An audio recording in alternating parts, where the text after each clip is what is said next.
Threequels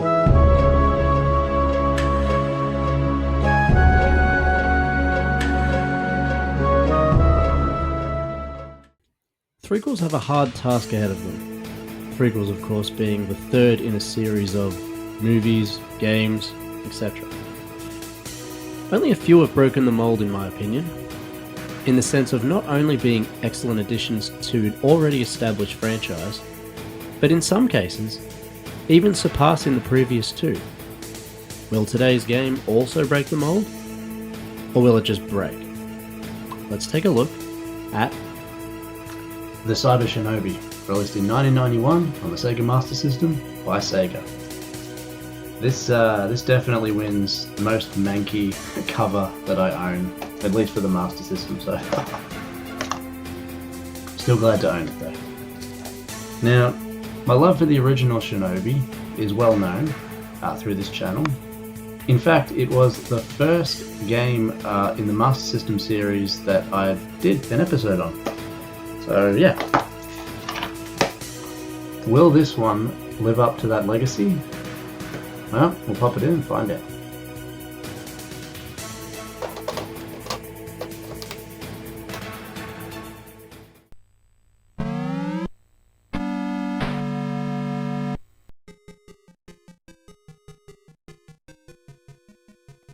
As I mentioned, this is technically the third Shinobi game for the Master System, when we include Alex Kidd in Shinobi World, a game we've already covered.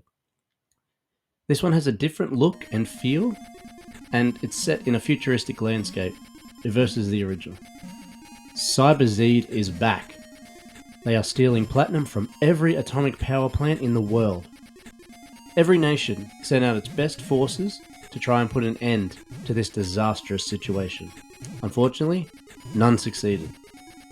Although, there was one brave soul who dared to meet the challenge. The grandson of Joe Musashi, also known as Joe Musashi. Be Shinobi and save our beautiful planet from destruction. Top tier storytelling. So the gameplay and controls in this one are quite different from the OG Shinobi. One annoying change is that you cannot progress the screen onwards unless you kill all the enemies on screen first. This is very similar to Double Dragon, which is another one we've already covered. Your main attack is a sword slash and a kick. One similarity to the OG Shinobi is if you hold up on the D-pad while jumping, this will let you do a higher jump, whereas in the original, you can reach higher level planes. The player has a total of 4 gauges on the top of the screen. A life gauge, a power gauge, a shot gauge, and a ninjutsu gauge. Life is your HP, power is how much strength you have, shot will be a ammunition based weapon that you're carrying, and ninjutsu is magic. Ninjutsu is performed by pressing both the 1 and 2 buttons together. There are a total of 4 ninjutsu spells, including fire, tornado, lightning, and earth. Go planet. Controlling Joe Musashi's grandson Joe is actually pretty clunky this time around. He feels a bit sluggish and a bit imprecise, to be honest. Visually, it's a nice looking game. It is a bit cramped though.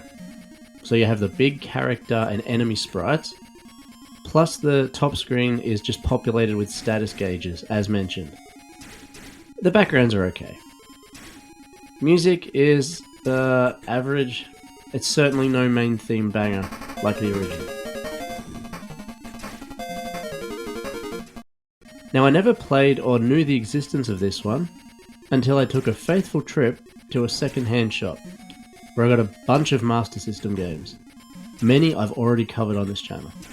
In fact, I think this is the last one from that lot.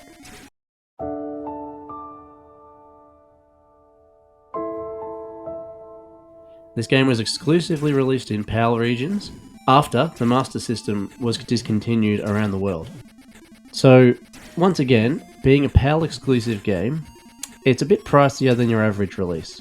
A cart is around $40, and most boxed listings are around $80. So, that was the Shinobi threequel. the Cyber Shinobi. Not one that gelled with me, to be honest. The clunkiness kind of just makes me want to go back and play the original, the OG. So, unfortunately, this one will be avenging its grandfather with the exact same name in the Barrel of Shame. Now, in retrospect, there are no bad games, but there are bad game covers, not art, just covers. So, I think the previous owner also considered this one barrel bound. See you later.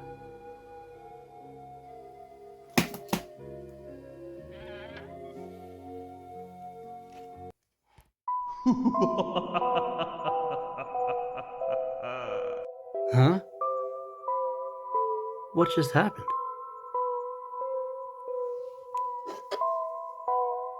Spooky.